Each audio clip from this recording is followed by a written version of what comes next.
तेज हरियाणा के YouTube channel को अभी करें सब्सक्राइब और हाँ, बेल आइकॉन दबाना ना भूलें ताकि हर अपडेट मिले आपको सबसे पहले।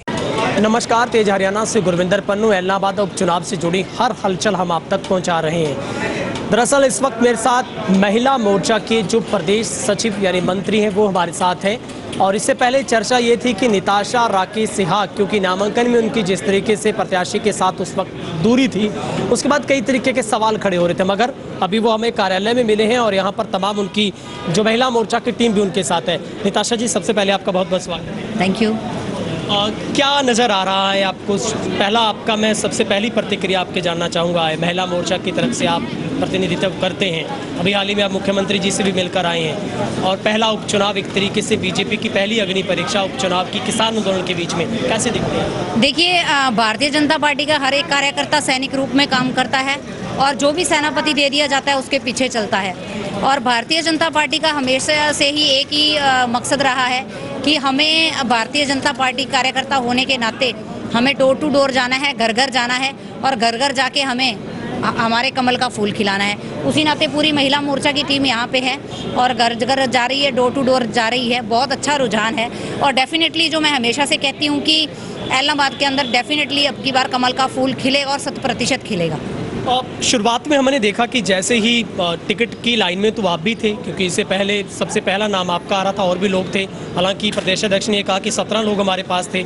आपका टिकट कटा, आपको नाराजगी नहीं हुई, मायूसी नहीं हुई? आपको लगता नहीं कि आप भी दावेदारी जता रहे थे? देखिए, ये डिसीज़न लेना तो संगठन का काम था।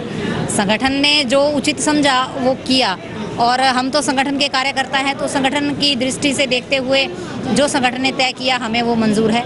हाँ, थोड़ी मन में मायूसी होती है इसमें। नामांकन पर आप आए नहीं, देखिए वो थे आप अपने आप को, वो ऐसी बात नहीं होती, थोड़ी नाराज़गी भी होती है, थोड़ा मन में महसूस भी होता है, वो एक अलग विषय होता है। पर उसके बाद आफ्टर दैट संगठन ने जो कार्य सौंपा उसको तन मन से निभा रहे हैं और निभाएंगे भी।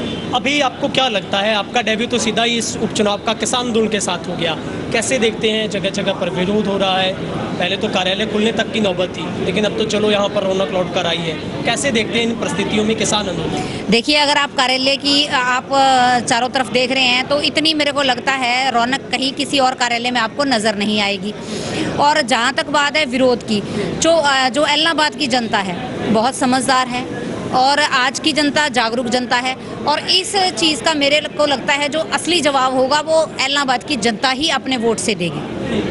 आपको लगता है कि जिस तरीके से नाराजगी का दौर तो चल रहा है ना, कुछ लोग कांग्रेस छोड़ के बीजेपी में जा रहे हैं, बीजेपी के लोग वापस कांग्रेस में आ रहे हैं, इन चीज़ों को आप कैसे देखते हैं? क्योंकि हाल ही में जगदीश नेहरा ने भी 7 साल बाद बीजेपी को छोड़कर कांग्रेस में चले गए हैं, वहीं पर कांग्रेस के प्रत्याशी भादु आपके साथ आ गए हैं। ये चीज़ें, ये देखिए, ये जिनकी पॉलिटिक्स अलग तरीके की होती है कई लोगों की, और कुछ लोगों को लगता है कि जहां वो थे वहां उनके विचार और उनके अकॉर्डिंग टू सिस्टम नहीं बन रहा है, तो वो लोग पार्टियों का अदल बदल, ये तो चुनावी मैदान में जब उतरते हैं तो हेरफेर होता रहता है। अभी हम देख रहे थे कि जब भादु जी को ज्वाइनिंग कराएगी तो आप भी साथ थे, मुख्यमंत्री जी से मुलाकात हुई है, क्या मंत्र दिया गया है? किस मंत्र को लेकर आप कांडा को लेकर आगे चले हैं, आपको कामयाबी मिले? तो खास मंत्र भी है? देखिए, मंत्र तो हमारा एक ही होता है, हर घर का जाके दरवाज़ा हमने खटखटाना है।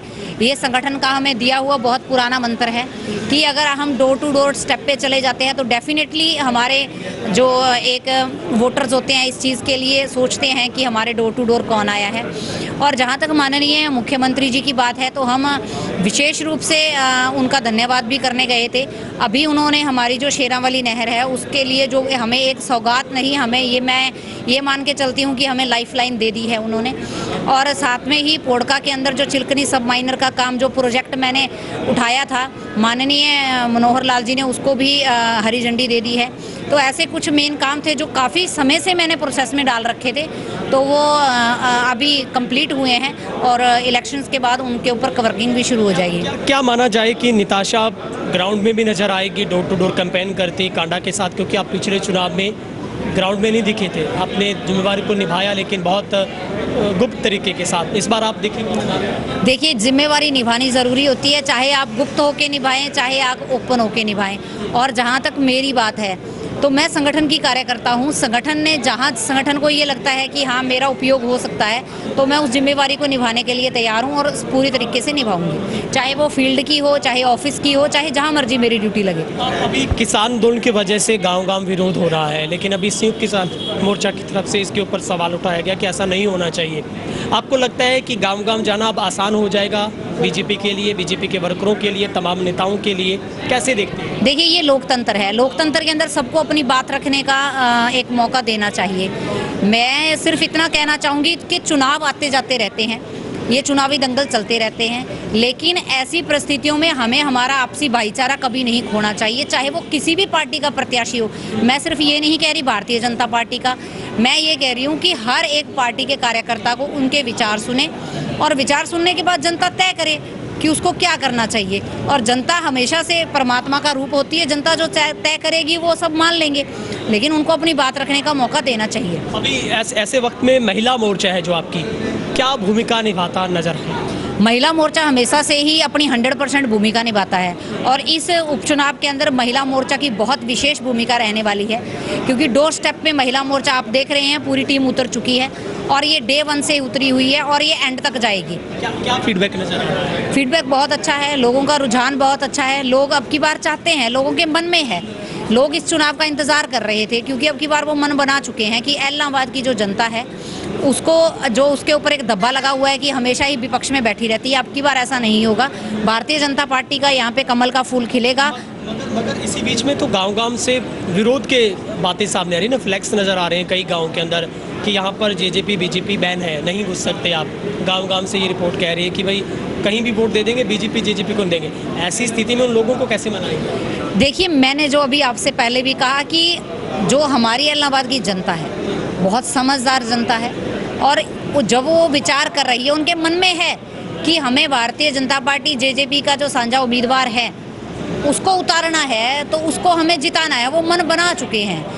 ये जो फ्लैक्स लग रहे हैं, ये जो काले झंडे दिखा रहे हैं, वो हमें भी पता है कौन है और आपको भी पता है भी कौन है, लेकिन मैंने फिर यही कहूँगी कि एलनाबाद की जनता अपनी वोट की चोट से सारे जवाब दे देगी। आखिरी सवाल, मुख्य मुकाबला किससे मानते हैं? अभय सिंह चौटाला सिंपैथी उनके साथ किसानों की है कि उन्होंने इस्तीफा किसानों के लिए दिया? देखिए, मेरा तो व्यक्तिगत अगर मैं बताऊं आपको, मैं ये सोचती हूँ कि अपना मुकाबला खुद से होता है। कभी भी किसी को अपना प्रतिद्वंदी मानना नहीं चाहिए, अपना प्रतिद्वंद खुद से लड़ें। आपको सिर्फ ये सोचना चाहिए कि आप किससे आगे जा रहे हो, कैसे आगे जा सकते हो, कैसे अपना बेस्ट दे सकते हो, और जो इंसान अपने आप से दौड़ करता है वो हमेशा विनिंग होता है। बहुत बहुत शुक्रिया। Thank you.